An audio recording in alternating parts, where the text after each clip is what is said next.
accueillons le révérend docteur Daniel Kawata.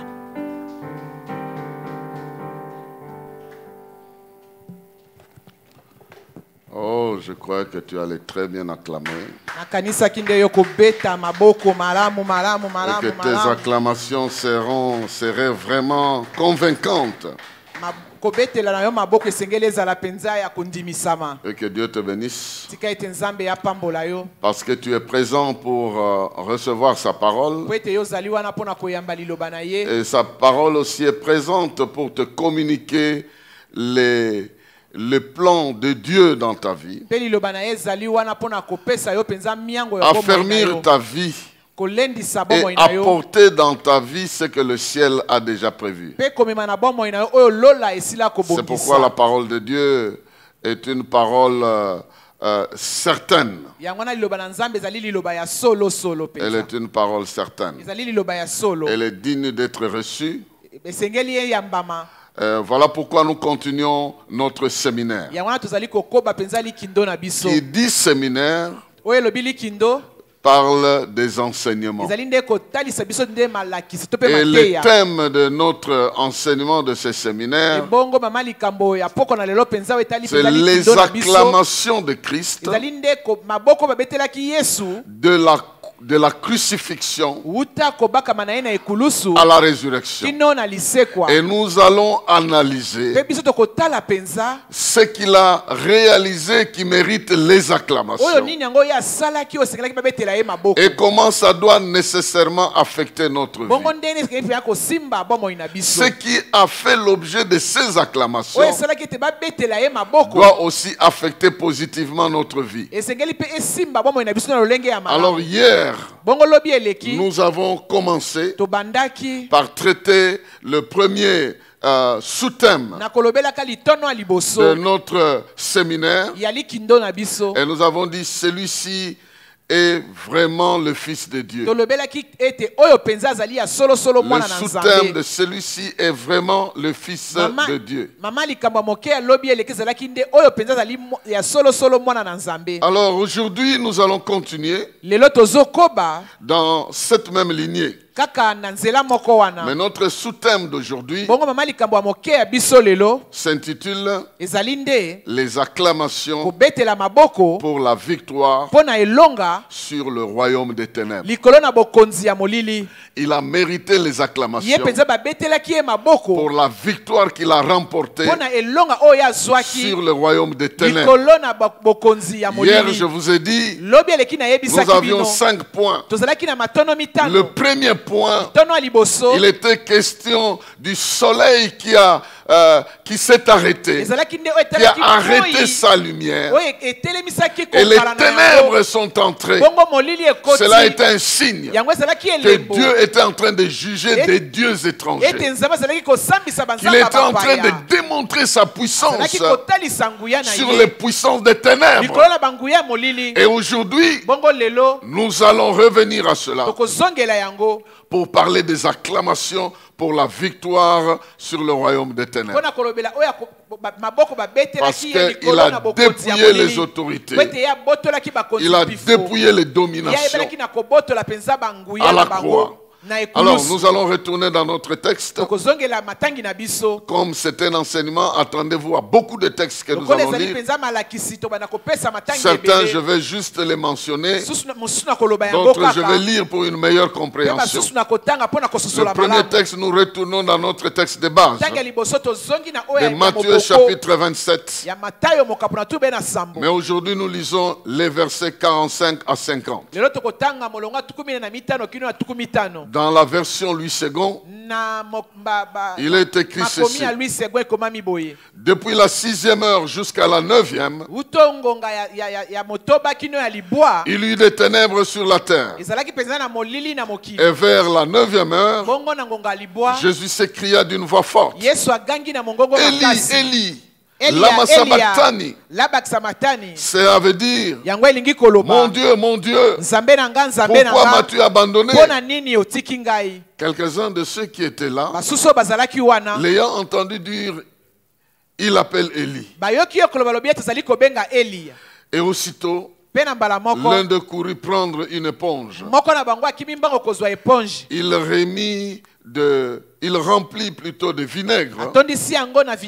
Et l'ayant fixé à un roseau, il lui donna à boire. Mais les autres lui disent, laisse, voyons si Élie vient le sauver. Verset 50. Jésus poussa de nouveau un grand cri et rendit l'esprit. Bien-aimés, voici notre texte d'aujourd'hui. Et aujourd'hui, nous voulons principalement nous concentrer sur un aspect particulier. Et cet aspect, c'est le fait que Jésus a vaincu le royaume des ténèbres. La victoire sur le royaume des ténèbres. Et parce qu'il a remporté la victoire sur le royaume des ténèbres, il mérite nos acclamations. Et nous allons démontrer pourquoi il mérite nos acclamations. Cet exposé sera en 3 points. Rapidement, premier point, nous allons voir que cette victoire a fait l'objet d'une promesse. Deuxièmement, nous allons voir que cette victoire a fait l'objet d'une démonstration sur le terrain.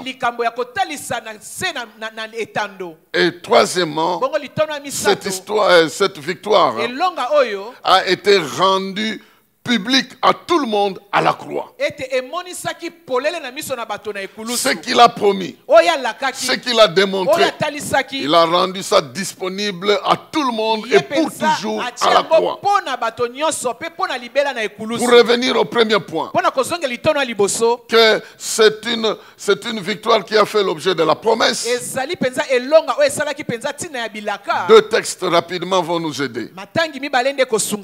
Jean chapitre 12. Verset 31 à 33. Jean chapitre 12. Verset 31 à 33. Il est écrit ceci. Maintenant a lieu le jugement de ce monde. Maintenant le prince de ce monde sera jeté dehors. Et moi, quand j'aurai été élevé de la terre, j'attirerai tous les hommes à moi.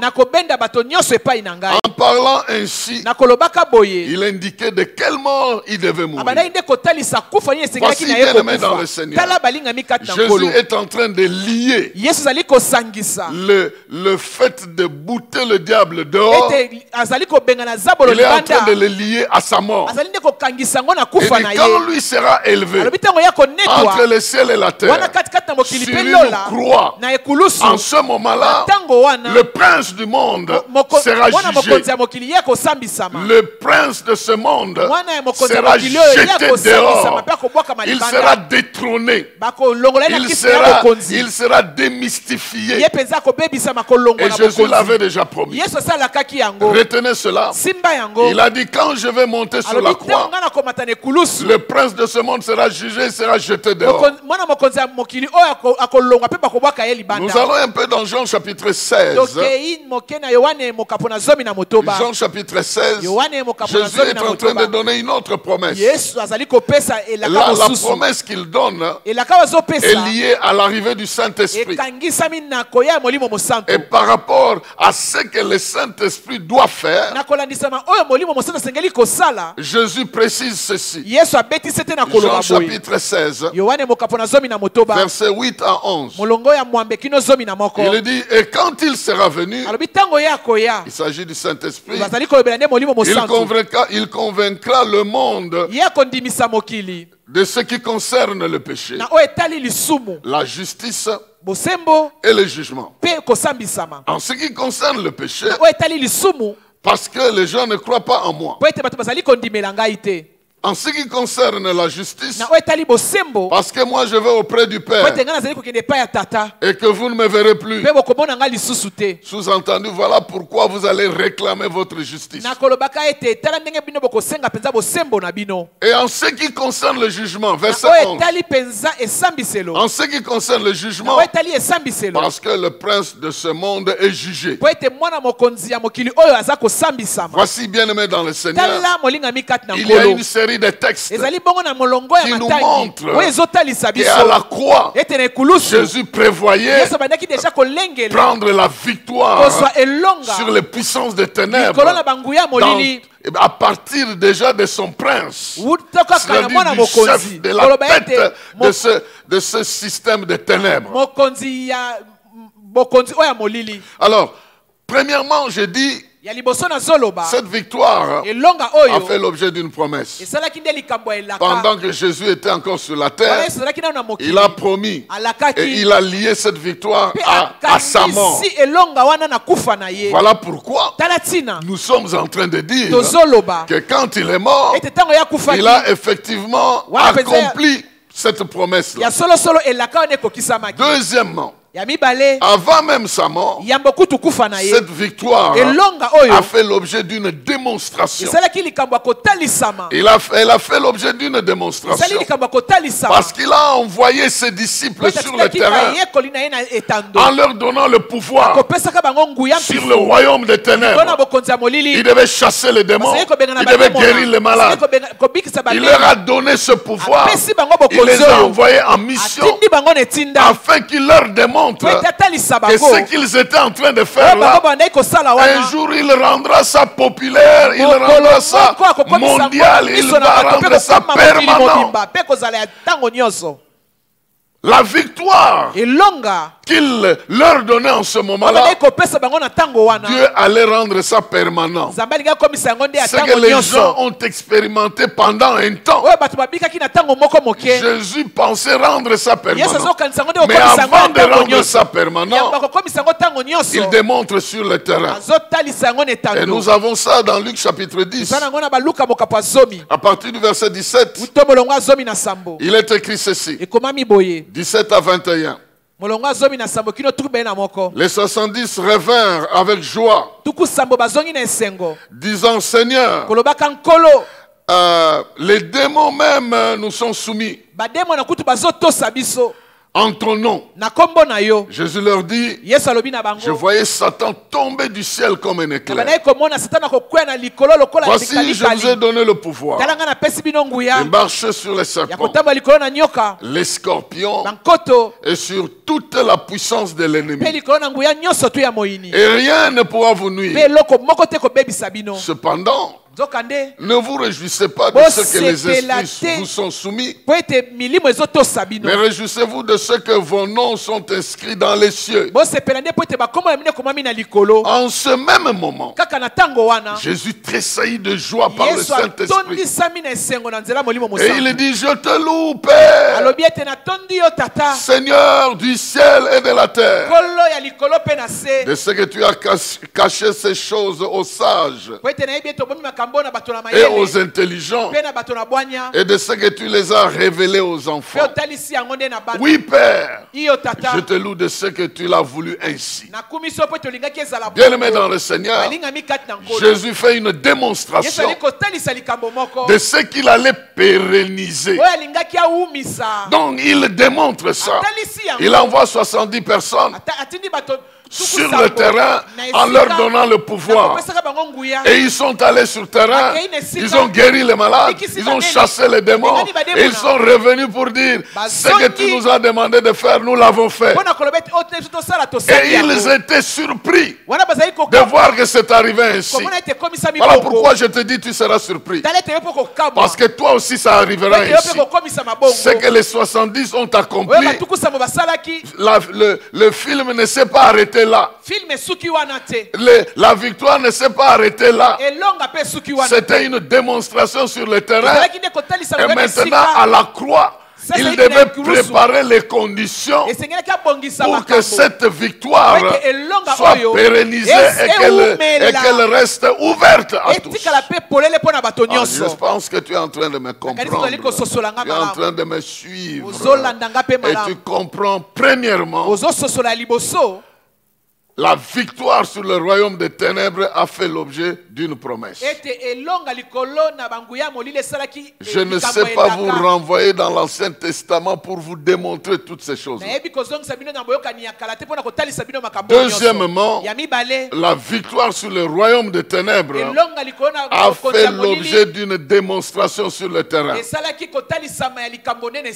Maintenant, troisièmement, c'est ici que je vais un peu insister.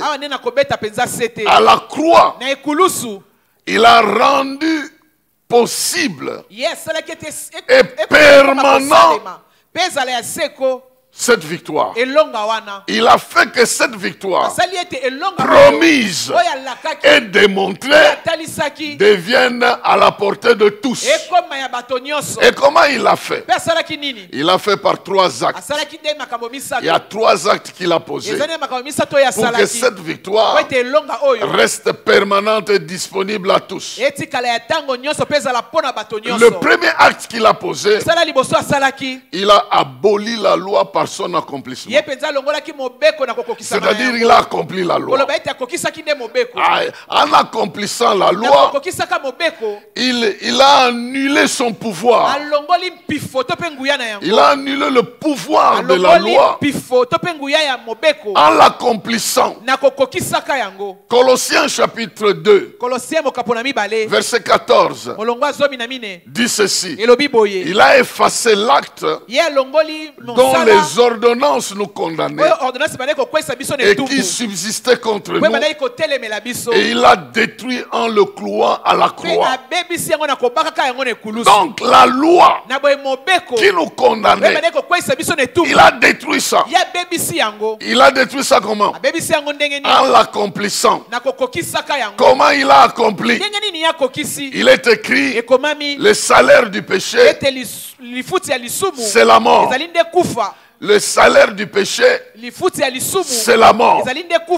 Et en acceptant de mourir, alors il a reçu ce salaire-là, cette condamnation-là.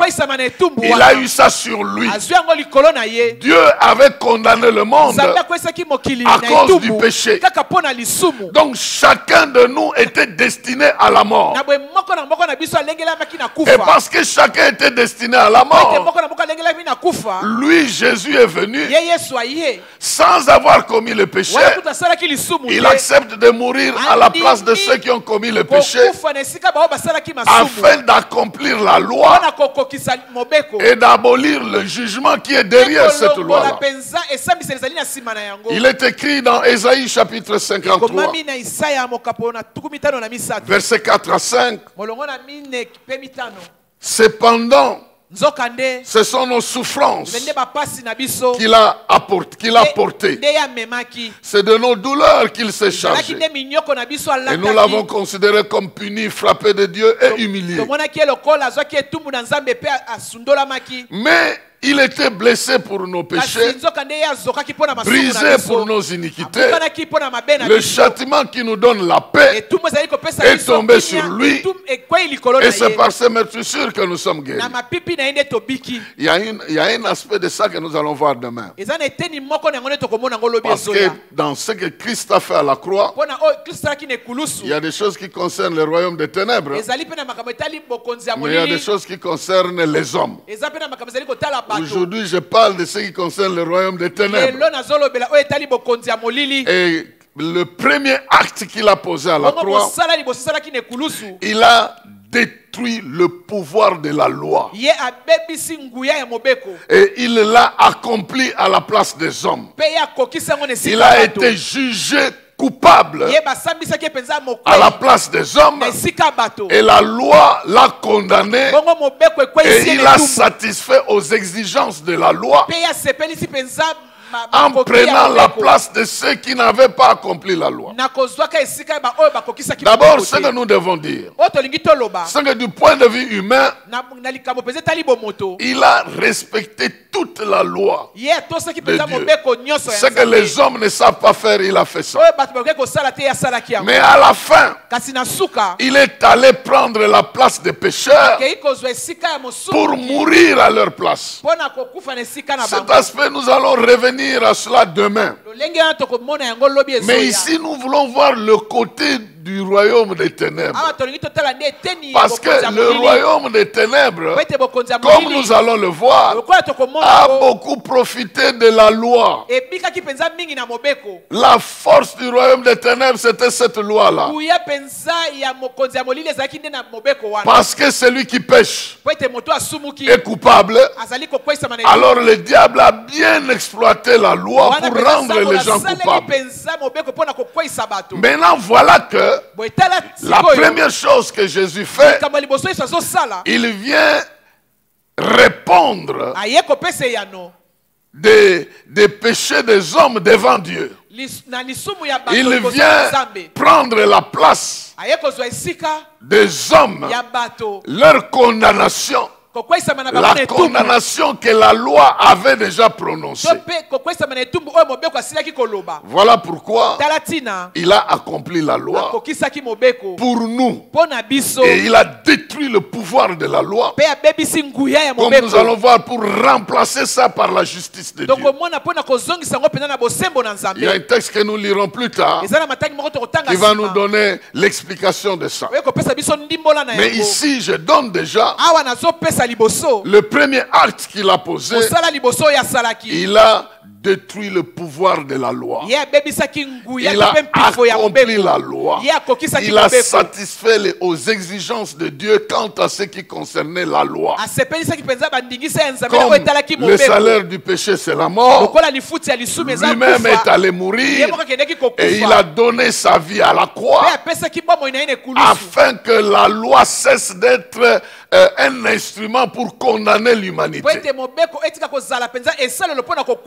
Il est écrit, Dieu a tant aimé le monde qu'il a donné son Fils afin que quiconque croit ne périsse pas parce qu'il risque d'être condamné par la loi, mais qu'il soit sauvé par la vie que Jésus vient de donner. Donc le premier acte, c'était qu'il a accompli la loi, il a détruit le pouvoir de la loi. Deuxième acte qu'il a posé, il a confronté le royaume des ténèbres et il les a désarmés. Il les a dépouillés. Et je vais parler de 3 armes particulières qu'il a enlevées chez le diable. Et j'aimerais te dire ici que parce que ces armes ont été enlevées, tu peux résister au diable, il fuira loin de toi. Parce qu'il y a quelqu'un qui l'a désarmé. Et c'est pourquoi il mérite les acclamations, parce qu'il les a désarmés. Donc le deuxième acte, comme je disais, la Bible dit, il a désarmé les puissants des ténèbres. Il y a quelques textes qui vont nous aider d'abord à voir cet aspect de dépouillement. La Bible dit dans Colossiens chapitre 2, le verset 15, il a dépouillé les dominations et les autorités. Il les a livrés publiquement en spectacle, en triomphant d'elle par la croix. Pourquoi les autorités? Pourquoi les dominations? Le même Paul est en train de nous dire aux Éphésiens chapitre 6, verset 12, que nous n'avons pas à lutter contre la chair et le sang, mais nous avons à lutter contre les dominations, contre les autorités, contre les princes de ce monde des ténèbres, contre les esprits méchants dans les lieux célestes. Ce sont ces esprits qui ont fait l'objet de la promesse de Jésus en disant le prince de ce monde sera jeté dehors. Et ici il est dit, il a dépouillé les dominations, les autorités. Donc les vraies puissances contre lesquelles nous devons lutter ont déjà été dépouillées. Ils ont été dépouillés. L'apôtre Paul dit, nous luttons contre les puissants des ténèbres, les autorités, les princes de ce monde des ténèbres, contre les esprits méchants dans les lieux célestes. Et à la croix, il s'est passé un problème. Tous ils étaient présents et ils étaient dépouillés. Donc aujourd'hui, lorsque tu te dis, je lutte contre les dominations de ce monde, l'Esprit de Dieu te dit, elles ont été dépouillées. Elles ont été dépouillées.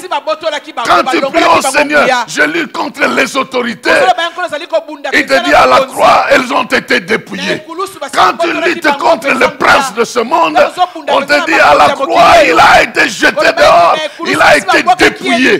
Quand tu luttes contre les esprits méchants qui veulent détruire l'humanité, on te dit, ils ont été dépouillés. Donc à la croix, ils ont été dépouillés. Le verbe dépouiller veut dire qu'on leur a enlevé tout ce qui constituait leur force. Trois choses constituaient leur force. Trois choses constituaient leur arme.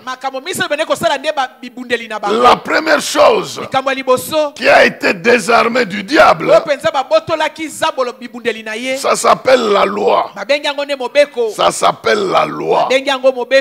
Dans 1 Corinthiens,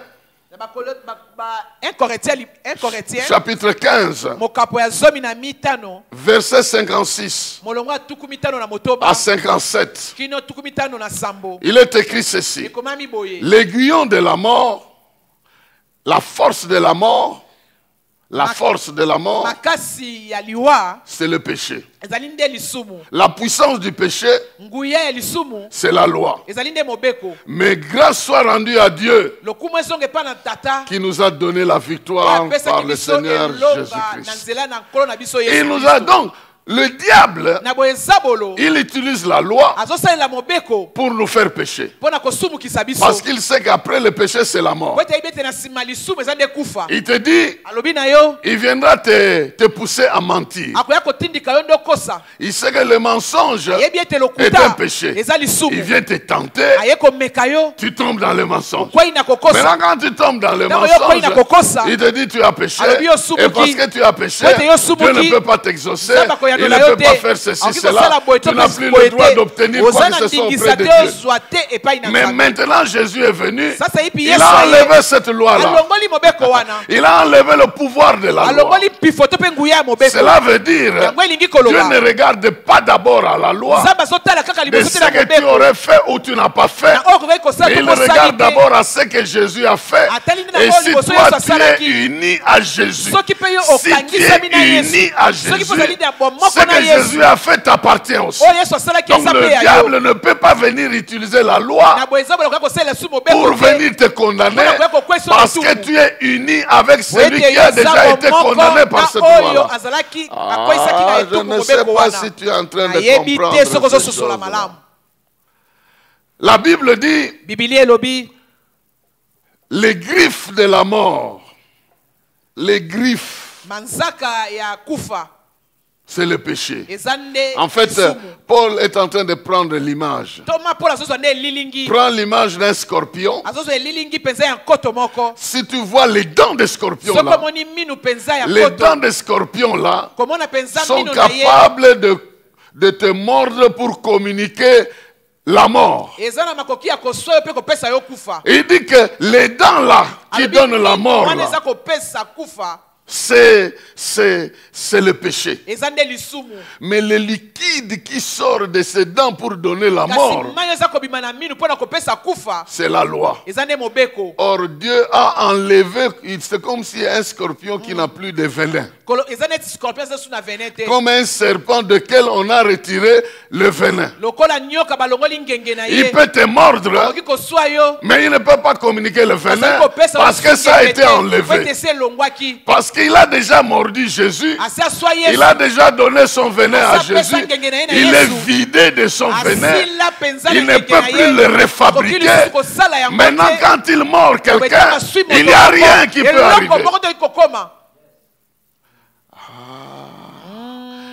Il a été désarmé. Il ne peut pas utiliser la loi pour venir te condamner. Voilà pourquoi Romains chapitre 8, nous n'allons pas lire ça. Nous viendrons sur ça demain. Romains chapitre 8, verset 1 dit, il n'y a plus de condamnation pour ceux qui sont en Christ. Parce que la loi du péché nous a, la loi de l'esprit de vie plutôt. La loi de l'esprit de vie nous a affranchis de la loi du péché et de la mort.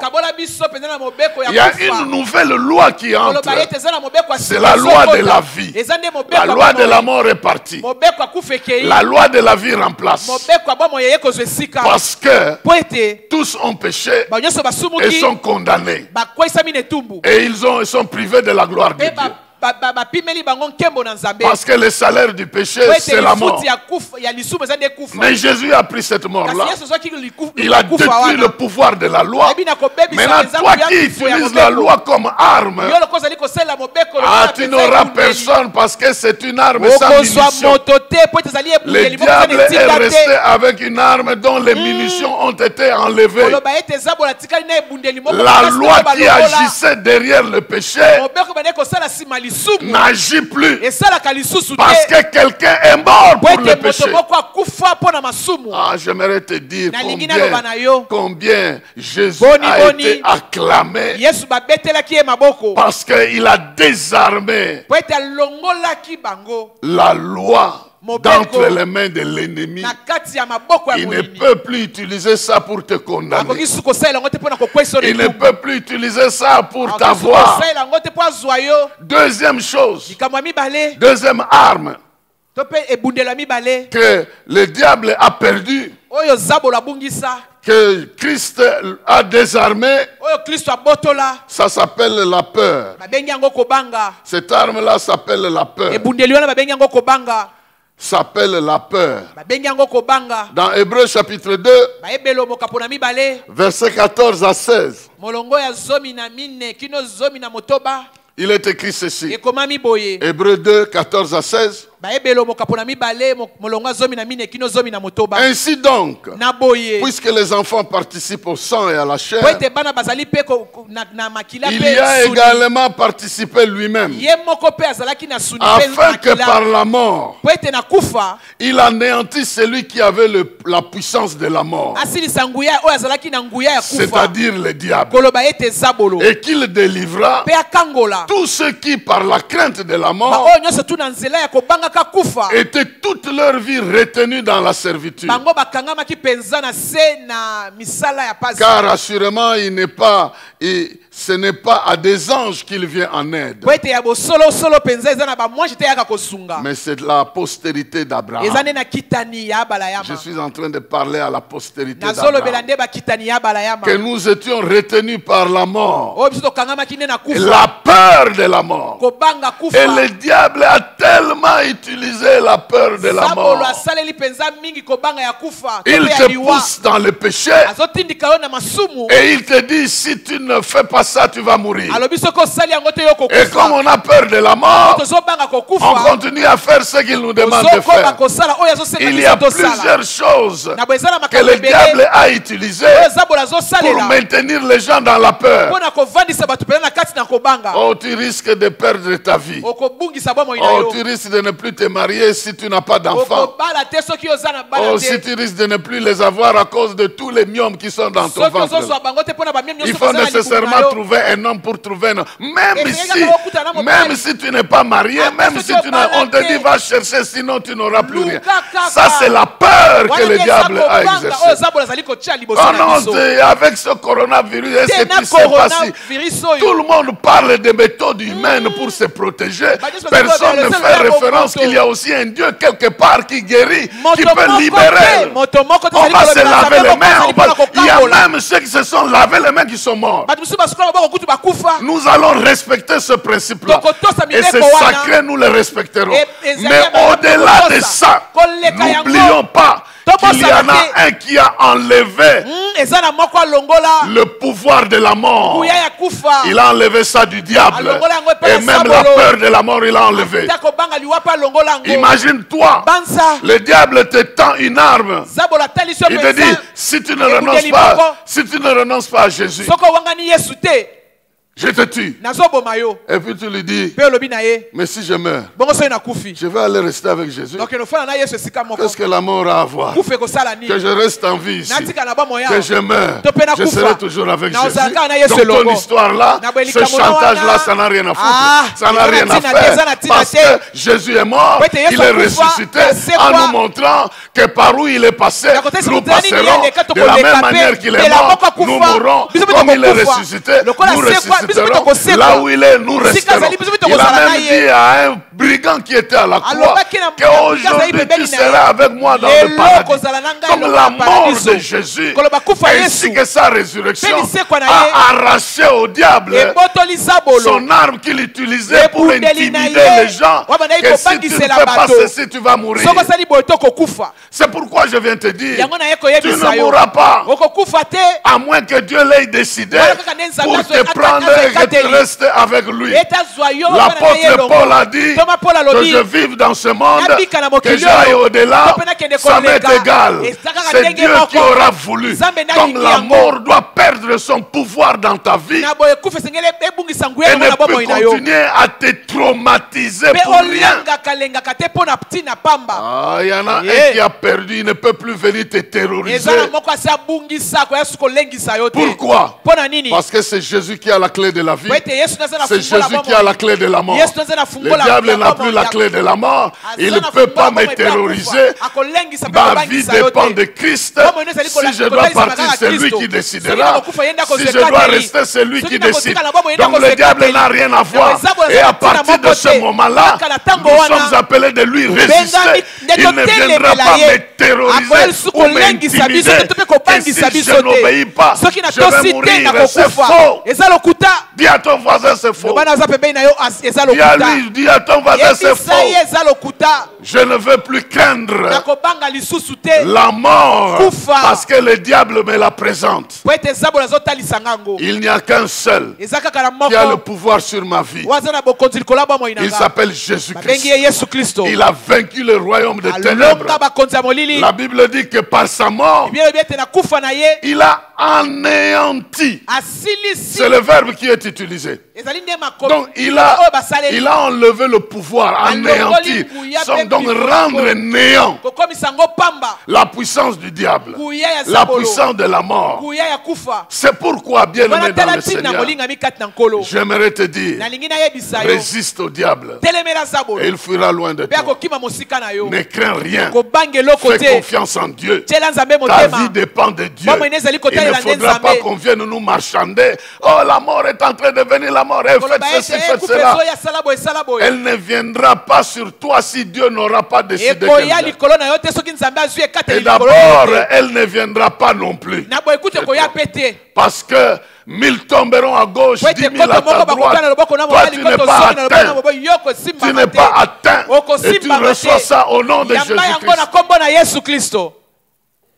Bien-aimés dans le Seigneur, confinement, nous y sommes Mais nous y sortirons. Et nous y sortirons vainqueurs.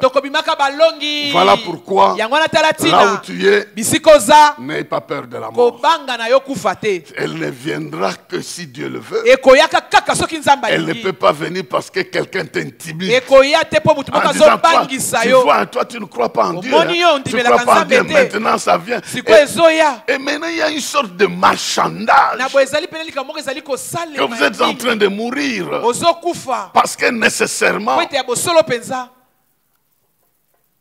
vous êtes des méchants. Ce que Dieu veut, c'est que le méchant soit sauvé. C'est pourquoi il ne faut pas profiter de ce temps pour vouloir que le méchant meure, mais pour vouloir qu'il connaisse le Seigneur et qu'il soit sauvé. Voilà pourquoi nous prions qu'en plus de tout se laver les mains, se boucher le visage, tout ce que vous voulez, nous puissions aussi ajouter la repentance à nos péchés, la recherche à ce Dieu-là, la confiance en Dieu, le sang de Jésus, les la communion avec Jésus. Ça aussi, nous devons ajouter ça sur la liste des choses que nous devons faire pendant ce temps. Donc je disais, la victoire, premièrement, elle a fait l'objet de la promesse. Deuxièmement, elle a fait l'objet de la démonstration. Troisièmement, à la croix, elle a été rendue publique. Comment elle a été rendue publique? Premièrement, Jésus a pris la place de l'homme. Il a été condamné à la place de l'homme. Il a accompli la loi.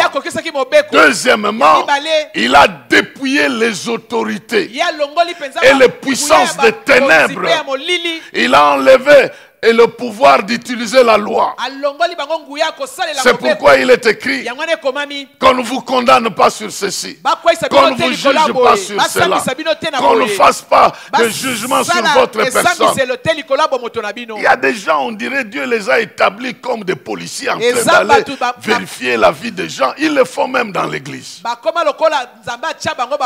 qui nous intéresse, c'est de craindre Dieu, de marcher sous sa crainte. Voilà pourquoi, bien-aimé, comme nous allons le dire demain, si tu es réellement converti, il y a des signes que tu dois présenter. Nous parlerons de ça demain. Mais aujourd'hui, nous sommes en train de retracer la victoire sur le royaume des ténèbres. Jésus a accompli la loi, donc le diable ne peut plus utiliser ça. Jésus a détruit le pouvoir de la mort et le diable ne peut plus utiliser ça. La troisième chose que la croix a détruite, que le diable était en train d'utiliser, c'est la sagesse de ce monde. La sagesse de ce monde. Il est écrit dans 1 Corinthiens. 1 Corinthiens chapitre 1er. Verset 18 à 24. Nous avons dit qu'il a dépouillé le royaume des ténèbres d'une arme qui s'appelle la loi. Il a dépouillé d'une arme qui s'appelle la peur de la mort. Il a détruit maintenant la sagesse de ce monde. 1 Corinthiens chapitre 1 verset 18 à 24 nous dit ceci. Car la prédication de la croix est une folie pour ceux qui périssent. Mais pour nous qui sommes sauvés, elle est une puissance de Dieu. Aussi est-il écrit, je détruirai la sagesse des sages et j'anéantirai l'intelligence des intelligents. Où est le sage? Où est le scribe? Où est celui qui dispute? Dieu n'a-t-il pas convaincu de folie la sagesse de ce monde?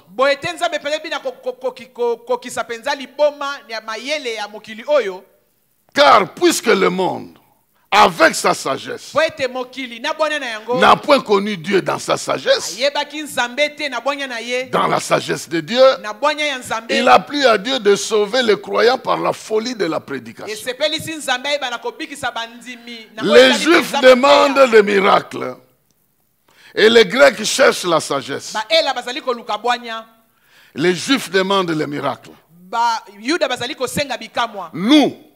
Nous prêchons Christ crucifié. Scandale pour les Juifs et folie pour les païens, mais puissance de Dieu et sagesse de Dieu pour ceux qui sont appelés, tant Juifs et Grecs. Quelqu'un peut dire très bien Amen. Et quelqu'un peut répéter très bien Amen là où il est assis chez lui. Amen. Le monde se croit sage, croit qu'il est capable de tout faire. De la même manière qu'ils ont fait la tour de Babel un jour. Il y a des gens qui se croient capables de dominer le monde aujourd'hui. Il y a des gens qui se croient plus sages que Dieu même. Il y a des gens qui pensent qu'ils peuvent réaliser leurs rêves les plus inouïs. Les rêves que les gens ne connaissent pas. C'est faux. Le grand sage, c'est Dieu lui-même. Le grand sage, c'est Dieu lui-même. Et il a voulu sauver l'humanité par la folie de la croix. La parole a été faite chair. Elle a pris la place de l'homme. Elle est montée sur la croix. Elle a dépouillé les dominations. Et maintenant, gratuitement, l'homme peut être sauvé. L'homme peut connaître Dieu. L'homme peut se connecter à Dieu. L'homme peut se débarrasser des puissants de ténèbres à partir de la croix. C'est pourquoi nous prêchons aujourd'hui que la croix est le signe de la victoire du monde des ténèbres. Parce qu'à la croix, il a dépouillé les puissants de ténèbres, il les a vaincus, il a triomphé à la croix, il a triomphé à la croix, il a dépouillé les puissants de ténèbres, les autorités, les principautés, il les a dépouillés à la croix. Oh bien-aimé dans le Seigneur, il ne s'est pas simplement limité à ça, mais à la croix, le troisième acte qu'il a posé, il a exposé la défaite du royaume des ténèbres. Écoutez-moi. Le troisième acte qu'il a posé, il a exposé la défaite du royaume des ténèbres et il a soumis ce royaume sous la justice de Dieu. Il a exposé la défaite du royaume des ténèbres et il a soumis cela sous la justice de Dieu. Bien-aimé dans le Seigneur, j'ai trois passages que je vais lire et puis je vais terminer. Et j'aimerais que tu suives très bien cette conclusion. La Bible dit, il a exposé le royaume des ténèbres. Non seulement qu'il a dépouillé les dominations, mais il a exposé leur défaite. Et il a soumis ça sous l'autorité ou sous la puissance de la justice de Dieu. Écoutez ce que Romains chapitre 6 nous dit. Romains chapitre 6, versets 20 à 23. Car lorsque vous étiez esclaves du péché, vous étiez libres à l'égard de la justice. Quels fruits portiez-vous alors? Des fruits dont vous rougissez aujourd'hui. Car la fin de ces choses, c'est la mort. Mais maintenant, étant affranchis du péché et devenus esclaves de Dieu, vous avez pour fruit la sainteté et pour fin la vie éternelle. Car le salaire du péché, c'est la mort, mais le don gratuit de Dieu, C'est la vie éternelle en Jésus-Christ notre Seigneur. Bien-aimés dans le Seigneur, Jésus a exposé la défaite du royaume des ténèbres et il a soumis ce royaume-là sous la justice de Dieu. Le péché produit la mort, mais Jésus amène la justice de Dieu. Il dit maintenant, vous êtes affranchis, vous êtes devenus maintenant esclaves de Dieu. Le péché n'a plus de pouvoir sur vous. Vous êtes devenus la justice de Dieu. Vous êtes devenus des enfants de Dieu. Et c'est la vie éternelle que vous goûtez déjà. Une qualité de la vie qui est au-dessus de toutes sortes de vies. Romains chapitre 3, versets 21 à 26. Romains chapitre 3. Verset 21 à 26. Mais maintenant, sans la loi, est manifestée la justice de Dieu, à laquelle rendent témoignage la loi et les prophètes. Justice de Dieu par la foi en Jésus, pour tous ceux qui croient. Il n'y a point de distinction, car tous sont péchés et ils sont privés de la gloire de Dieu. Et ils sont gratuitement justifiés par sa grâce, par le moyen de la rédemption qui est en Christ. C'est lui que Dieu a destiné par son sang à être pour ceux qui croiraient une victime propitiatoire, afin de montrer sa justice, parce que Dieu avait gardé impuni les péchés commis auparavant au temps de sa patience, afin de montrer sa justice dans le temps présent, de manière à être juste, tout en justifiant celui qui a la foi en Jésus. Bien-aimé dans le Seigneur, il y a un élément très important ici. Le royaume des ténèbres a été vaincu. Maintenant Dieu nous fait justice. Et parce qu'il nous fait justice, nous avons tout intérêt à croire que notre justice nous vient de la foi en Jésus, pas de ce que nous faisons. La justice de Dieu ne nous vient pas de ce que nous faisons, mais de ce que Jésus a réalisé pour nous. Parce que sur la croix, il a dépouillé les autorités, il a satisfait aux exigences de Dieu et il nous donne gratuitement la vie. C'est comme ça que Dieu nous dit dans sa parole, si nous disons que nous n'avons pas péché, nous faisons de lui menteur.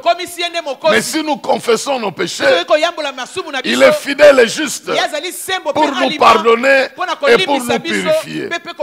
Voilà pourquoi je vais m'arrêter ici avec un dernier passage. Elle est aussi prophétique pour toi, pour te montrer que Jésus a fait sa part, mais le diable ne te laissera pas facilement avoir cette justice-là. Il y a déjà cette grande promesse de Dieu, où je vais terminer par ce passage pour démontrer comment Dieu a voulu que nous puissions nous aussi nous approprier cette victoire. Cette victoire qui devait venir à la croix. Dans Ésaïe chapitre 54, versets 14 à 17, le Seigneur nous donne une prophétie sur la manière dont nous devrons bénéficier de cette justice. Ésaïe chapitre 54, versets 14 à 17.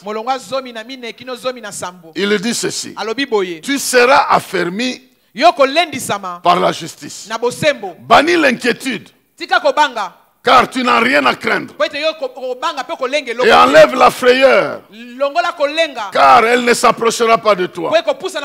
Si l'on forme de complot, cela ne viendra pas de moi.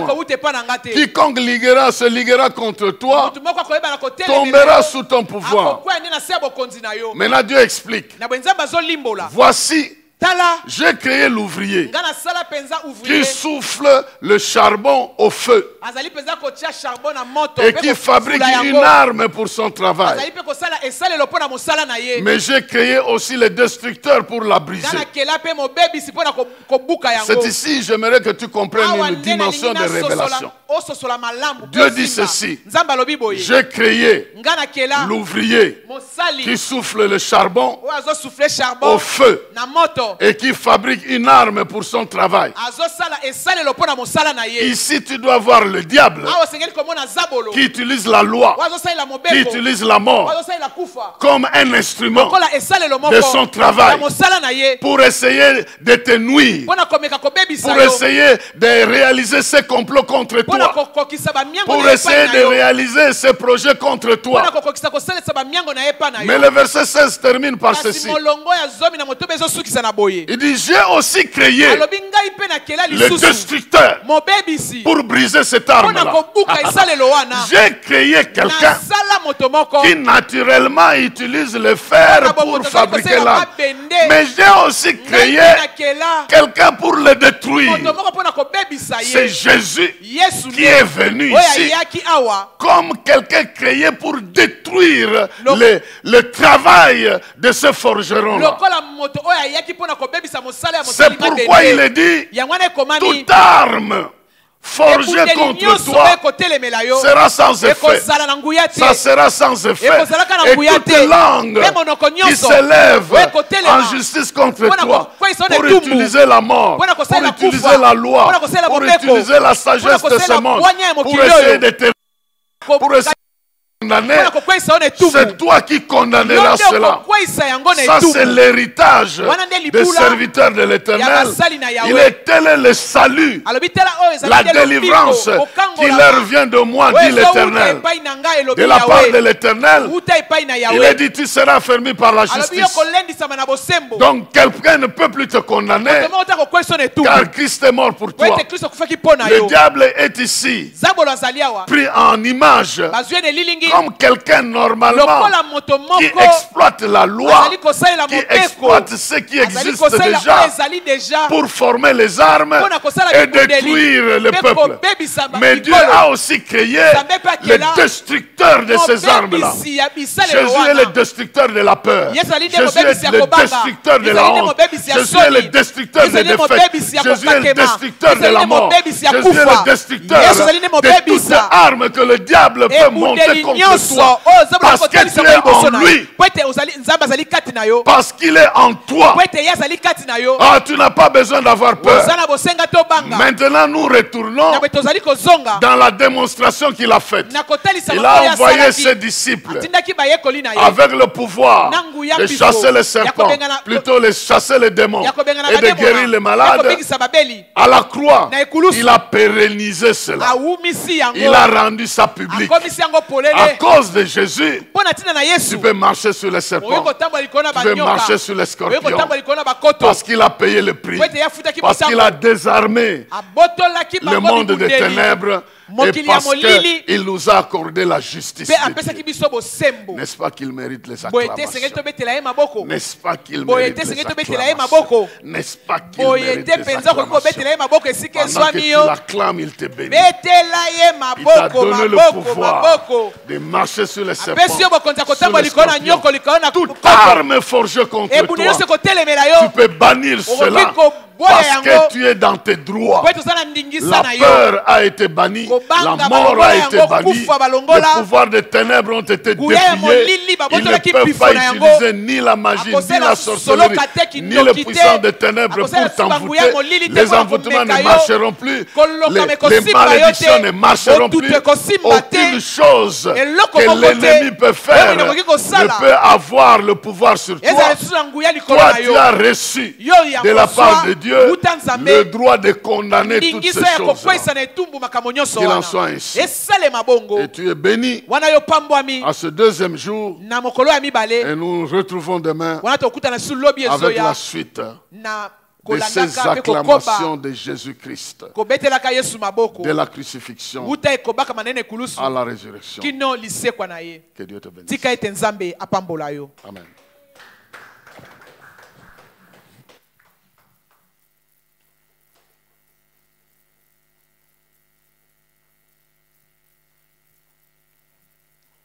Oui, bien-aimé.